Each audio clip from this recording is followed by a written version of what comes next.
Hi, I'm Andrew Armstrong and welcome to the back office teardown lab. Okay, I'm in disaster recovery mode. I've got Tough Mudder tomorrow.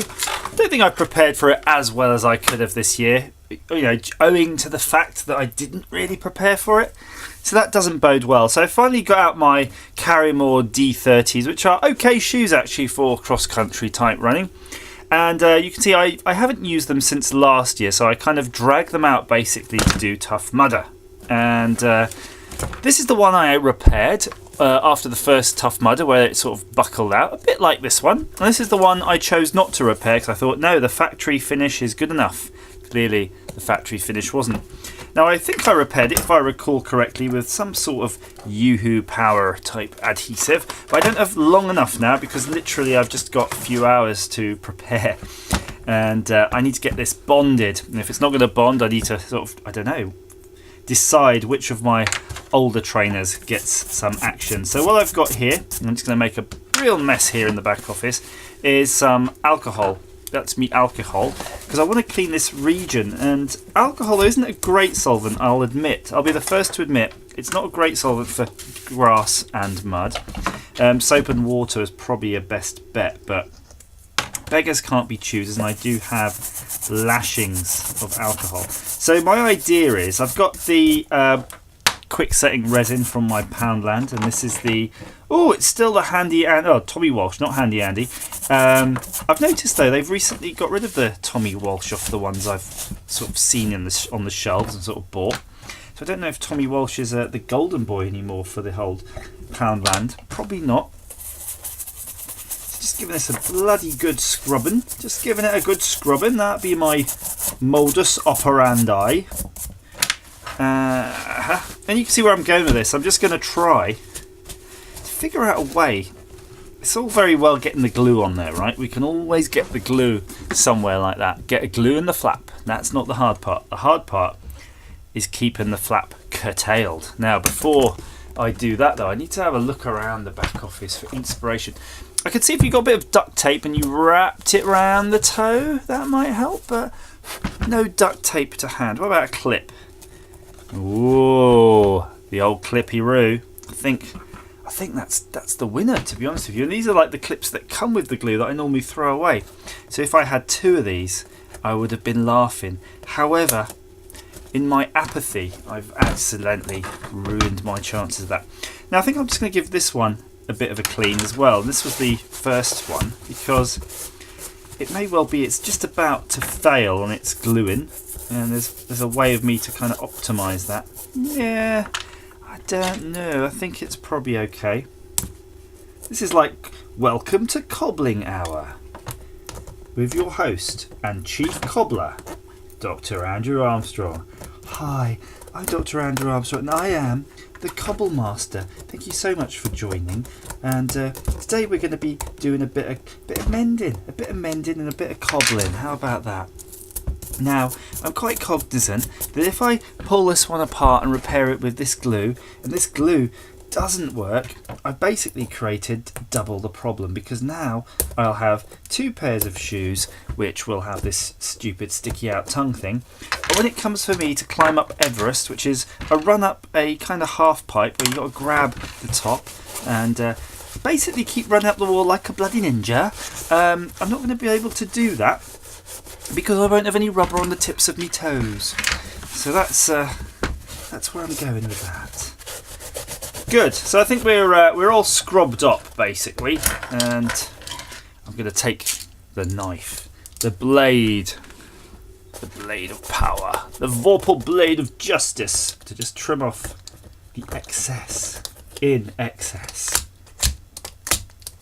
Now I do have, interestingly enough, I do have quite a lot of UV setting resin, of course, because of the SLA 3D printer I've got, and that is an option. I could pack this with UV setting resin, or any kind. I've got all sorts of resins here, so I've got the opportunity that if this fails, that I could try something else out, maybe in time. Right, time to mix her up. And I'm going to mix her up in a different... No, I'm not really. I'm going to use the standard ratio. I was going to pretend this like I'm going to mix it up in some sort of special super bond ratio. That doesn't exist. It's only one ratio. It's what Tommy Walsh says on the box, basically. Squiz equal amounts onto your bit of paper or card. Boom. And I'm just going to do a bit extra, to be honest with you. It's probably just about enough in there for one little go on something in the future. But I'll save that for a future project. I'm going to use my lollipop stick. You can see there's a blob of resin on there from last time. Very nice indeed. That's a really attractive, shiny. It's got glitter. Basically, I tried to take regular resin and mix it with a bit of glitter to make a bit of sparkle. But the problem was the resin caused... God, what do you call those bits where you've got a little node that causes a bubble? You know, when you get boiling water and you get the little bubbles that appear, that's because of one of those things, and I can't for the life of me remember what it's called. Anyway, when you add that to fast setting resin, around each grain of glitter forms a crazy bubble, and that crazy bubble just gets bigger and bigger and bigger till it's foaming, and that's not what you want in something that's about to turn into a plastic. So I'm just massaging this. I don't really want air bubbles in it. So if you don't want air bubbles, by the way, do this smoothing technique, like a palette knife. Smooth it out, like you're painting a nice vista. Right. Welcome to Resin Hour. All the resining needs, all of the time. I should have a resining channel, shouldn't I, at this point? So much resining. I can't believe how much resin I use now. I'm literally using... probably a few litres of resin a month, I should say, just in shoe repairs alone. No, not really. Not really just shoe repairs. I'm kind of repairing a lot of things. Look at that. Gorgeous. Butter it in. Get it in deep though. Get it in right there. Right in deep. You don't want that resin coming out and biting you in the ass. That's for sure. No siree, Bob. And I'm just going to smear it on the outside edge here. I want to get it into all those nooks. Now, you're going, oh, but you're making your trainers look a bit messy. I don't give a hunt. I don't give a flying funt about my trainers, what they look like. They're functional. These are functional, boy. These aren't your Nikes to wear down to the Chavvy nightclub. These are real. The real deal. For an athlete. An athlete of poor health like me. Right. Got your tongue. Sticking out your tongue at me, boy. I'm going to attempt. Ah! They don't want it, but they're going to have to do it. The eclipse of doom. A total eclipse of my fart. Whoa. That is looking monster, that is. That's looking well monster. Now, you've got to be careful. If you do it all wrong, and your shoes form permanently like that, you might end up looking, you know, like you've got a pair of those Aladdin shoes on, some sort of Turkish brothel creepers on, so be careful. Now I'm gonna to be honest, it could be a bit better on the kind of curvy part, but I think I'm more inclined just to let that set, and I'm just going to chop off the that bit. Let's leave that alone. That's fine. I don't care. Right, this pair now. So this one's kind of bonded. There's not much to go on, and there's just a bit of resin. So all I'm just going to do is get it in those lips. Because I kind of feel when you're running along in the gravel and the dirt, those lips are probably what kicks up and then just sort of catch a bit of filth in there, and that sort of just peels them off. So if you can sort of chamfer them with a bit of plastic resin, I think that'll be as good as gold. Right, done. Let's come back in a bit, see how it's fared. So tired. On my way out of the garage, by the way, I found some duct tape, gaffer tape, whatever you want to call it, tape.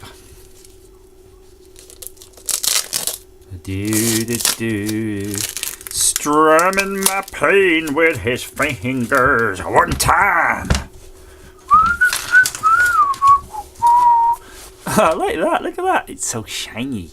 It's so shiny. It's kind of slightly soft at the minute. Because you know this resin does, it sort of does a 5-minute pot time or whatever it is, but then it does take time. Oh, it's like glass. It's just shattering like glass.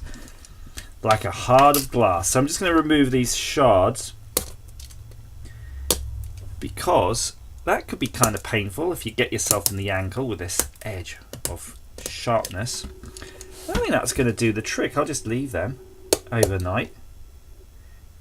first thing, crack of the dawn tomorrow, out on the field, as it were. And it will be a baptism of fire. Baptism of fire wire. This is when I find I can't get my toes in because it's seeped through. It's kind of shattering in places. That doesn't bode well. It's not flexible, remember? Yeah, it seems okay. It seems toe-ish, terrific enough. Terrific! It's a terrific repair. And that one, still nice and shiny. Yeah, that's it. I reckon it's going to be a good one. And I will report back, actually, after my event. And I'll let you know. I mean, if you're really keen, by the way, and you kind of really want to do an okay job, you could let this harden and then you could actually just rub it down. Oh, actually, I just rubbed my hand on that and it feels like it could almost cut me. So, that being said, you've got choices. You can try to take it out with a knife, which seems a bit dodgy because it's shattering and then that's not really what you want. Or get your file. Just give it a rub down. Bit of sandpaper, bit of emery. Buff it up. You don't want that brand new look. Yeah, I think that's okay. Now, I know some of you are going to comment, perhaps, on some alternate ways of repairing. And remember, we're in the UK, so we might not get them. So just bear that in mind, because we don't always get the same adhesives and you know, shoe repair things that you guys do. And I definitely know there are some out there, because last time I did a shoe repair video, I was inundated in, why don't you just go buy some super juice or something? And we don't get it. We don't get that. But I think that's okay. I mean, that looks perfectly acceptable for me for something that's going to be covered in 7,000 shades of shit in a minute. Yeah, good. There you go. Reissues. Bye-bye. Yeah, that's all frickin' very well and good, guy, but what about these soles that are coming off? On each side. Damn it! Okay, it's the day after the day and I've got the headband and I'm wearing the t-shirt, which you can't see, but if you're on my Twitter you can see. It's a lovely blue Tough Mudder t-shirt to match my headwear. I think it's blue headwear, yeah. Green last year, blue this year. And you can see the actual repairedness only lasted so much, and I'm not even sure. Without reviewing the video, I can't remember actually which was which, to be honest. Which was the resin repair, there's a stone in there, and which was the actual original repair that we just touched up. I kind of feel that this one was the resin repair, but either way, who cares? They lasted long enough. But what I'm going to do though is let these things dry out and just give them a damn good scrubbing, and try to repair them now, so that at least by next year they're good to go again. Just as a curio, I just noticed they're really freaking heavy, and this year's Tough Mudder was a big disappointment in that, unlike previous years, you had to do 2 loops of the track rather than 1 loop. So if you had 1 loop and like 20 obstacles, now it was 2 loops and 20 obstacles, but it's you doing the same ones again to a large part. But I did notice when I was just carrying these out, because they're really wet, I was thinking, damn, it was hard going, and I'm wondering if the ability of these to absorb moisture is really part of the key of that. So we don't have a baseline there, but wow, half a kilo. So that's half a kilo a piece. There you go. So the repair did last kind of long enough. I don't know. You can take your pick. Until next year, I don't know which is the best technique, but please comment down below and let me know what you think. As ever, thanks for watching.